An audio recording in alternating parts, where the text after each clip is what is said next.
Hoje é domingo, dia 18, e esse é o nosso terceiro editorial do dia. E já começa pegando fogo. Uma informação que se tem é que a Venezuela utilizou o Brasil como mecanismo para burlar sanções dos Estados Unidos. E o impacto disso pode ser sanções mais graves ainda. De outro lado, uma importante entidade de jornalismo brasileira se levanta contra o ministro do Supremo Alexandre de Moraes, argumentando que as decisões do ministro Alexandre de Moraes violam a liberdade de imprensa, ou seja, é a imprensa sentindo na pele que mais cedo ou mais tarde as decisões do Moraes chegarão até eles também. Já começaram a acordar ou não? Traição. Pois é, um vídeo publicado pelo Eduardo Bolsonaro mostra bastidores de uma possível traição que pode ter vindo das Forças Armadas. Pois é, o vídeo do Eduardo Bolsonaro é muito crítico e fala um pouco dos bastidores, do que poderia ter sido uma espécie de traição. E ele aponta nomes de generais que poderiam ser os supostos traidores. E por fim, mas não menos importante, também matéria do governo, do Globo, sobre o governo federal, vê um projeto, de autoritarismo e censura contra as redes sociais. E foi exposta pelo senador Flávio Bolsonaro, assim como também pelo jornal O Globo. Tudo isso faz parte desse editorial, então seja muito, mas muito bem-vindo a mais um vídeo do nosso canal. Achou que no domingo eu não ia trazer conteúdo para vocês, né? Se enganou. Estou trazendo e conteúdo de qualidade. Então eu peço a você, não esqueça de se inscrever no canal. A gente está batendo a nossa meta, tá? A gente está ganhando bastante seguidores e eu sei que nós, podemos fazer um trabalho bom discutindo pautas importantes sobre o Brasil, sobre o que dá para lutar ainda pela democracia no nosso Brasil, tá bom? Então, fortaleça o canal, não esquece de compartilhar esse vídeo para o maior número de pessoas possível e inscreva-se no canal. Bora de matéria. Próxima matéria. Vamos lá, pessoal. Vocês viram que eu diminuí a introdução, né? Vocês estavam reclamando, tá demorando demais. Então eu diminuí a introdução, diminuí também a transição de uma matéria para outra, tá? Meu intuito aqui é facilitar a vida de vocês. Mas vamos lá. É o seguinte, a Venezuela, ela é alvo de várias sanções do governo Donald Trump. O Biden até tentou retirar essas sanções, mas o Trump voltou. O Biden sinalizou para a Venezuela. Só que mesmo assim, a Venezuela vem tentando burlar esse sistema. As petrolíferas da Venezuela, que são todas estatais, elas passaram a manipular a origem das exportações de petróleo para driblar sanções norte-americanas. E adivinha quem? Quem foi utilizado como, vamos dizer assim, como bode expiatório para burlar sanções norte-americanas? Sim, o Brasil baronil. Pois é. As empresas da Venezuela declaram o petróleo como de origem brasileira para exportar para a China. Até agora, a gente já tinha até falado sobre essa matéria há uns 3 dias atrás. E essa matéria voltou a ser divulgada agora pela Revista Oeste. Mas o que acontece? Uma investigação começou.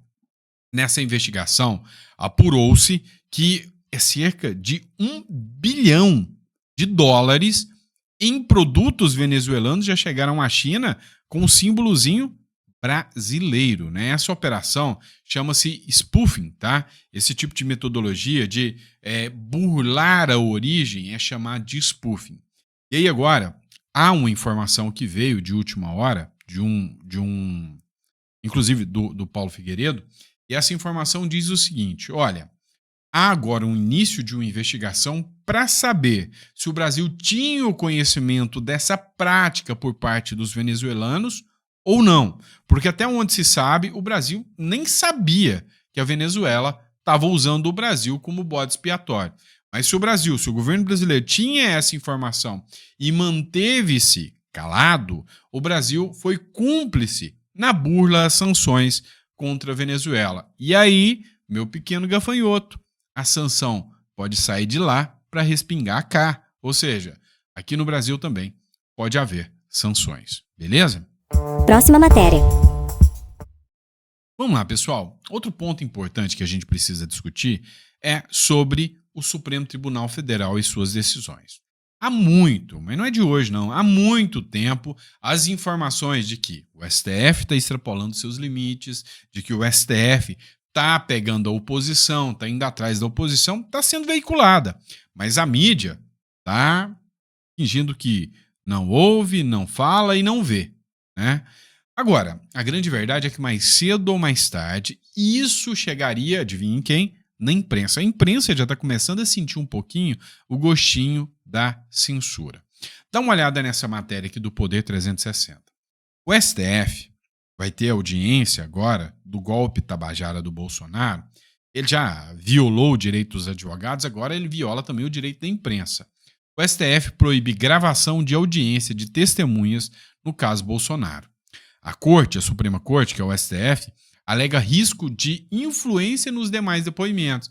Que a imprensa, ao divulgar, outro depoente pode ver ali o que a imprensa está divulgando.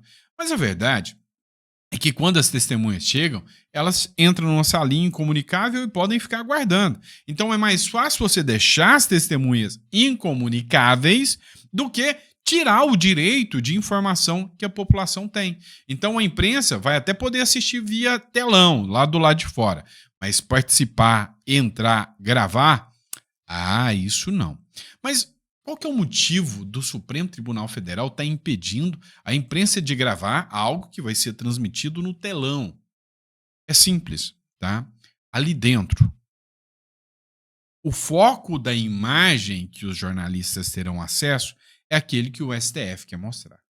Os bastidores de uma conversinha do lado, de uma missão dada, missão cumprida, não podem ser capturados pelos jornalistas se eles estiverem lá dentro com a respectiva arma de gravação, que são seus celulares, que são suas câmeras. Então, com base nisso, a Associação de Jornalistas, que é a ABRAGE, reagiu à decisão do STF de proibir a gravação das audiências.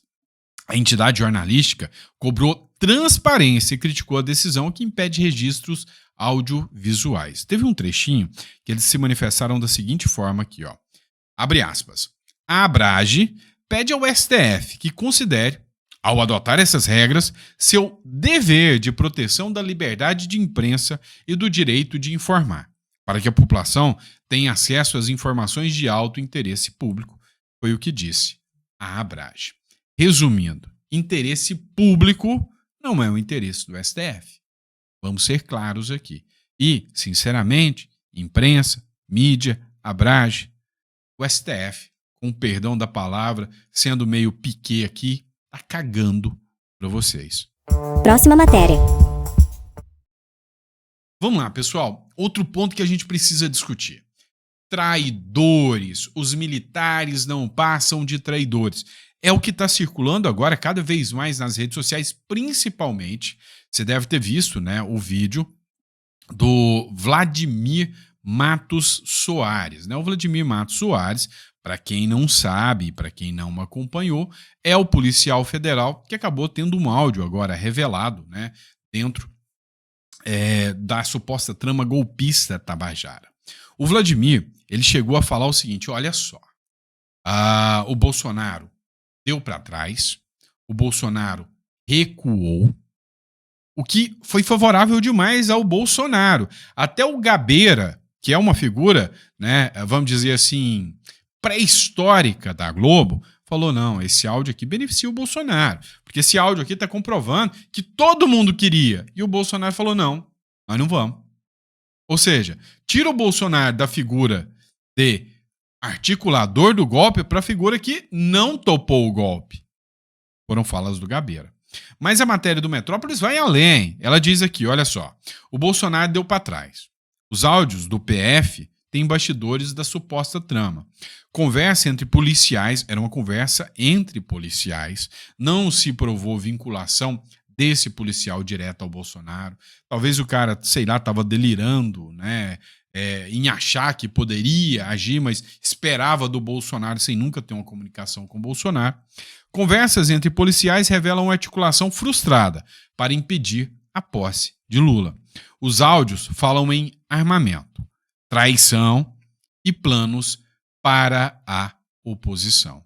Planos, inclusive, para que a oposição pudesse prender o ministro do Supremo, Alexandre de Moraes. Para colocar um pouquinho mais de lenha na fogueira, o Eduardo Bolsonaro, ele publicou um vídeo onde ele já começou com a seguinte indagação, né? Indagação pesada, né? Por que o G. Dias e outros têm o tratamento e um para o general Braga Neto e Heleno é outro? Ou seja, por que uns têm um tratamento e o general Braga Neto e o general Heleno é outro tratamento completamente diferente? Pois é, com base nisso, o Eduardo Bolsonaro publicou esse vídeo aqui, fazendo críticas ferrenhas ao Exército e dando nomes, né, de figuras que ele pode citar aqui como possíveis traidores. Dá uma olhada na fala do Eduardo Bolsonaro. Responde pra mim sinceramente, você ainda iria pra porta de um quartel hoje, levando a plaquinha SOS Forças Armadas?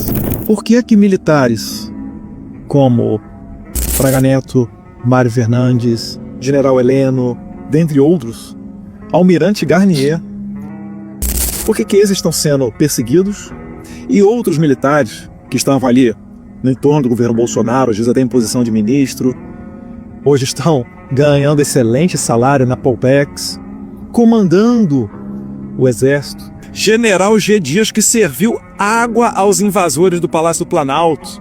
Esses daí, que já eram generais durante o período do presidente Bolsonaro, não está acontecendo nada. Responde para mim sinceramente. Responde para mim sinceramente, você ainda tem aquela credibilidade que você tinha lá atrás em relação aos militares? Você hoje ainda acredita que os militares é a última barreira entre o comunismo e o Brasil? Pois é, o Olavo de Carvalho já falava e eu já falava, não é à toa que eu fui detonado lá em 2022. Eu avisei, generais pensam no umbigo e no salário. Assim como servidores públicos, a grande maioria, tem muita gente séria, mas a grande maioria, eles brigam. Se o governo promete um aumentinho de salário, é esse governo que eu vou apoiar. Mas o Bolsonaro é ruim para os servidores. Então, a gente acompanhou isso tudo de perto. E aí, eu quero a sua sincera opinião. Você ainda confia nos militares? Próxima matéria. Pois é, pessoal. E será que por muito tempo a gente vai poder fazer esses questionamentos, continuar com críticas? Porque é o seguinte, uma informação do Globo mostra que a censura das redes sociais está mais perto do que nunca.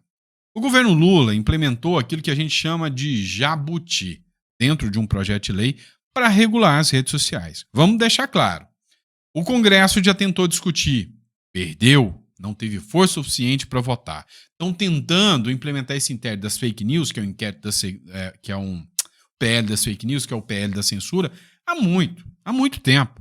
Mas não emplaca, não sai. Por quê? Porque todo mundo sabe a origem disso.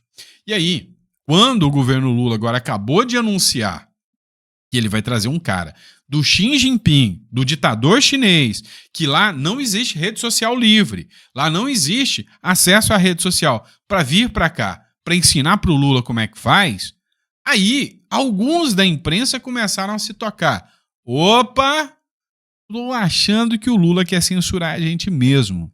Dá uma olhada nessa matéria do TikTok agora. Matéria do Globo. Projeto do governo prevê bloqueio de plataformas digitais em caso de violações a normas ou notificações ignoradas.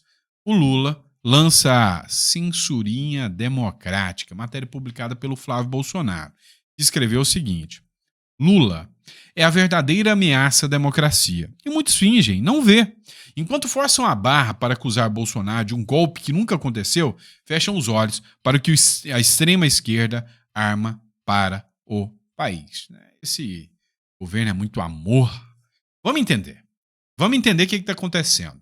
É o seguinte, o projeto do governo, o jabutizinho que foi colocado lá, se o governo editar uma norma, não vou precisar mais de lei, se o governo editar uma norma, é proibido, vou dar uma ideia, é proibido, em vídeo, que alcança mais de 10 mil seguidores, falar do Lula.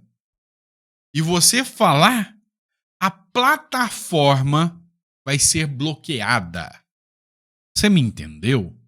O tamanho do negócio? Porque eles vão dar para eles o direito de criar suas próprias normas, não vai ser lei, né? O governo prevê o direito de bloqueio de plataformas digitais em caso de violações de normas ou notificações.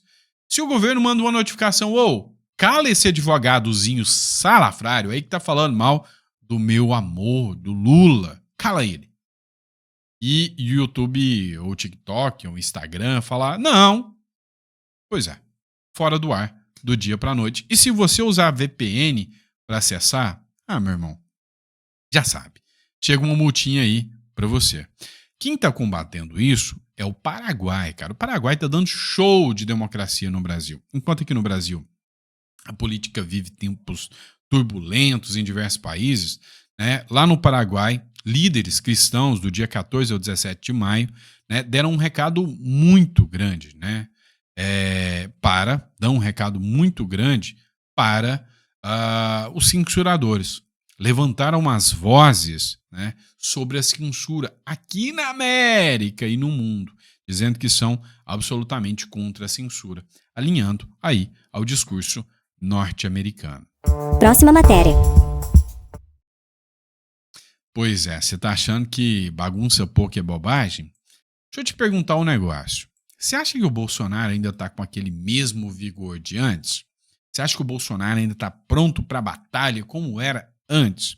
Porque teve um vídeo do Constantino, né, que o título do vídeo é Bolsonaro jogou a toalha?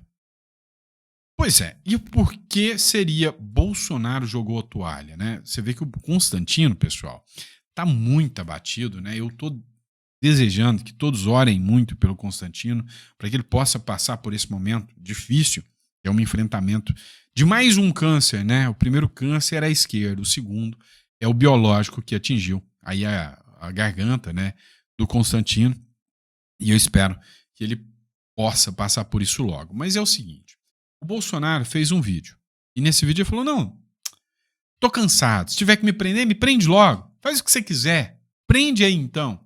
E aí, o Bolsonaro começou a ser menos combativo, e aí teve uma entrevista na UOL, onde na entrevista da UOL, o Josias de Souza perguntou, e aí, você vai agir da mesma forma? Ele falou, não vou criticar ministro do Supremo, não vai ter cercadinho, não vou falar mal do Alexandre de Moraes, não vou colocar mais militares, eu vou fazer um governo totalmente diferente se eu volto ao poder.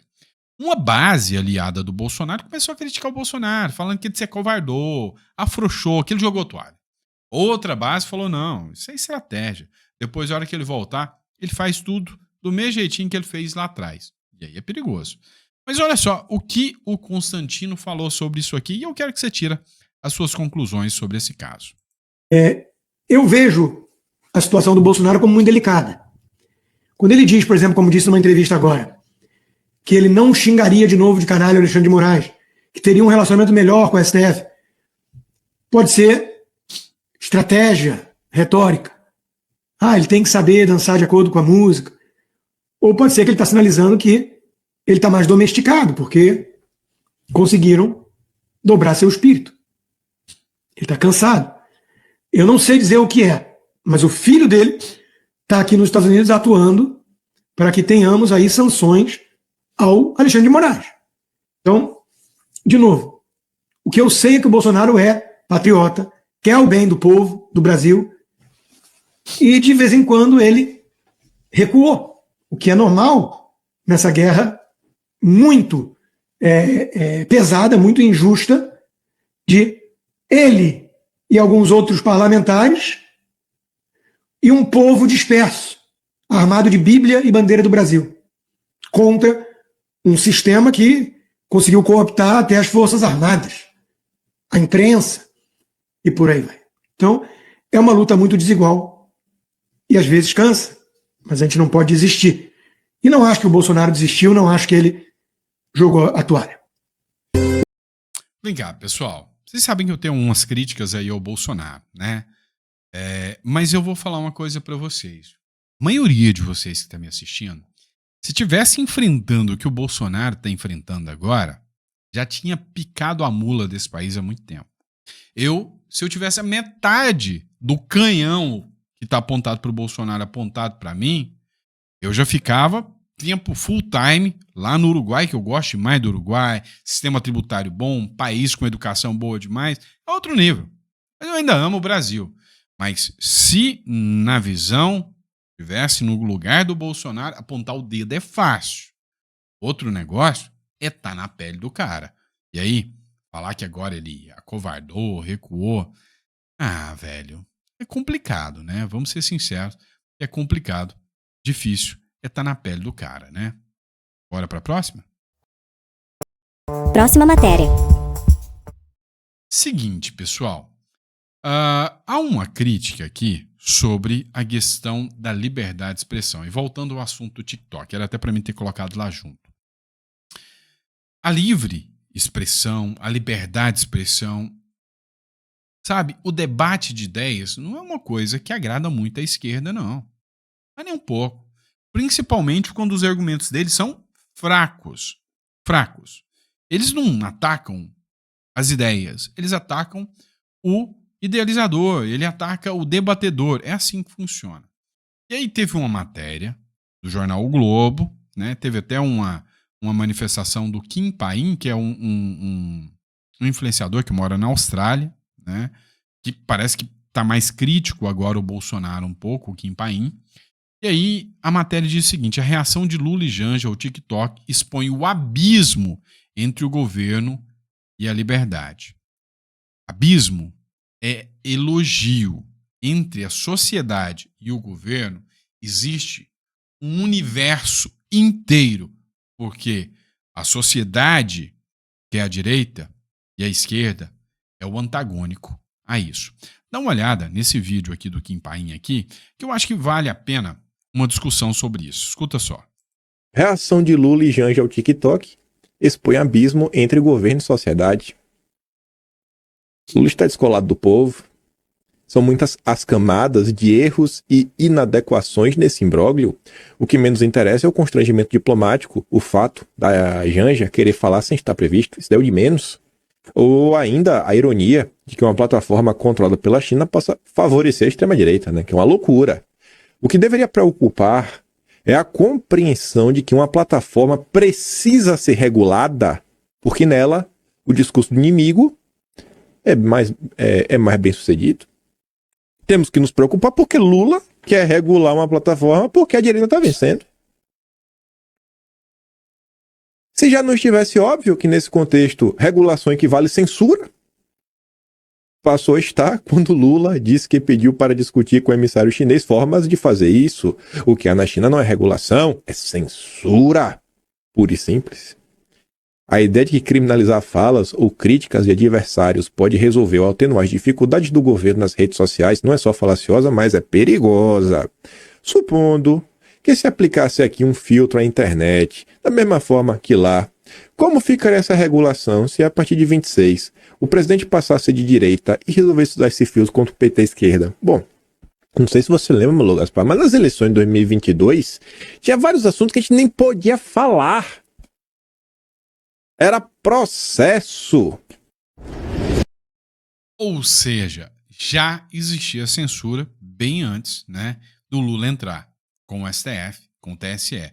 Agora, com o Lula no poder, meu amigo, você que pensa e abre a boca, bandido, fascista, taxista, manobrista e tudo quanto é tipo de ista que essa esquerda tresloucada aí conseguir inventar para você. Próxima matéria. Pessoal, outro ponto que a gente precisa discutir é o Papa, né? De novo o Papa, Sandro. Isso aqui é canal de igreja? Não, né? Não, calma. Quando tem política envolvida, geopolítica envolvida, filosofia política envolvida, ou economia, ou aqui, para bater um papo. É o seguinte, parece que a esquerda acabou de ganhar mais um inimigo, porque a esquerda já tá tratando o Papa agora meio que como... peraí, qual é desse Papa? Parece que ele não é dos nossos. Parece que ele é do outro lado, é dos fascistas. Daqui a pouco eles vão estar chamando o Papa de fascista, não tenho dúvida sobre isso. Olha só essa matéria da Jovem Pan, tá? Ela é de um dia atrás, essa matéria de ontem, tá? De sábado. O Papa Leão XIV diz que a família deve ser fundada na união estável entre um homem e uma mulher. Ou seja, para aquela galera daquele discurso woke, isso aqui é uma afronta sem precedentes, tá? Sem precedentes. para eles, né, principalmente para a galera defensora da postura LGBTQIA+, isso aqui é uma afronta. O Papa Francisco, o anterior, a galerinha do Comuna, ele começou a implementar medidas, vamos dizer assim, progressistas para uma nova visão da família. Começou a mandar ali, né, sinais de que queria o reconhecimento da família homoafetiva, o que foi duramente criticado por alguns cardeais de dentro da igreja e outros, pelo contrário, até concordaram. Outra matéria da CNN, essa já é de hoje, 2 horas atrás foi publicado isso aqui, tá? O Papa Leão XIV promete proteger a doutrina da igreja e enfrentar a modernidade. A modernidade, diga-se o progressismo, as ideinhas do fumo baseado aí, fica com quem você quiser, não respeite o matrimônio, bigamia, poliafetivo, tudo isso vai entrar na mira do Papa. Tô começando a gostar desse cara. E vocês? Deixa o comentário. Próxima matéria. Vamos lá, pessoal. Temos que falar também na impressionante gestão do governo Lula, né? Como o Brasil está melhorando na economia, como está tudo maravilhoso, só que não. Desemprego sobra em 12 estados do Brasil no primeiro trimestre do ano. A taxa de desocupação do Brasil aumentou em 12 estados no país pelo primeiro trimestre de 2025. Nas outras 15 unidades da federação, os números foram muito próximos do zero, considerados pelos pesquisadores como uma estabilidade. A grande verdade é que esses números são entregues e trazidos pelo IBGE. O IBGE que hoje tem um cara altamente polêmico e criticado lá dentro do IBGE. Para você ter noção, quem não procura emprego, empregado está. Então já não se classifica como desempregado. E aí é que entra o perigo, aí que mora o perigo. Quem recebe Bolsa Família não está desempregado, não está procurando emprego. Pelo contrário, está fugindo do emprego, senão perde o Bolsa Família. E aí vem a questão da educação também, né? Isso aqui é para o esquerdinha entender, ó, a taxa de desemprego é muito maior do que você imagina. A outra questão, educação. Lá no dia 16, o Lula emitiu um decreto que limita gastos de universidades federais pelo 2º ano consecutivo. Ou seja, o amigo da educação, eu quero menos armas e mais livros. E tem trouxinha que cai nessa, né? Tem bobinho que acredita. Pois é, essa conversa era balela. 171 eleitoral. Não teve nada de mais livros. Menos armas. Não, menos armas teve. Mas mais livros, não teve não. Tá cortando os gastos da educação. As instituições, mas foi pouco, tá? As instituições devem receber só 61% da verba anual. Ou seja, cortou só 39%, coisa pouca, né? Coisa pouca. Já outra matéria do Globo, essa primeira matéria foi da Folha de São Paulo, já uma outra matéria do Globo diz o seguinte: universidades cortam de limpeza a reformas após o governo limitar o uso do orçamento. Ou seja, o governo do amor, a pátria educadora, né? Pária não. Não, é pária sim. A pária educadora, esta não está dando dinheiro para as universidades. Olha o Globo aqui. Universidades federais cortam limpeza, reforma. Olha a imagem, né, das universidades. Só que a galera da Left People ainda fala, até hoje, que mesmo depois do Lula cortar todo o dinheiro da educação, né, 39% do dinheiro da educação, a culpa é do Bozo malvadão. E aí, olha só, até a CNN já está esfregando na cara do brasileiro que o Lula está cortando na carne dos estudantes. Agora a gente vai falar de educação, ou melhor, verba para a educação aqui no Brasil. O governo federal limitou o repasse de verbas para universidades federais. A apuração é da Larissa Rodrigues. Vamos lá, então. O que tem agora um decreto que foi assinado essa semana pelo presidente Lula? Vale lembrar que houve vários cortes, sim, nos últimos meses, inclusive numa previsão orçamentária para esse ano menor do que ano passado, voltado à educação do país como um todo. Mas agora isso está afetando as universidades, porque nesse decreto que Lula assinou, eles mudaram a forma de mandar o dinheiro para essas instituições. Ou seja, antes, mensalmente, o Ministério da Educação mandava verba para essas universidades federais espalhadas pelo Brasil. Agora, segundo esse decreto, vão ser repassados para as universidades em 3 momentos do ano a verba prevista. A primeira agora em maio e as outras 2, e é isso que as universidades agora estão reclamando, apenas em novembro e dezembro. Então, o que acontece? Em vez de chegar o dinheiro todos os meses ali nas universidades, vai chegar só em 3 momentos do ano, mas a grande maioria da verba vai ficar para o final do ano, quando essas universidades estiverem praticamente já entrando em férias. E é isso que, segundo elas, há uma preocupação. Agora a gente... Pois é. E aí, meus amigos, não vão reclamar do que o painho tá fazendo com vocês, não? Papai Lula? Tá na hora, né? Reclamem, questionem, cobrem, como vocês faziam com o Bolsonaro. E detalhe, se os amigos aí quiserem mover um movimento pró-impeachment, alguma coisa assim, conta com a direita. Ela tá ali para apoiar vocês, tá bom? Abraço, pessoal. Obrigado pela confiança e credibilidade. E eu vejo vocês no próximo editorial.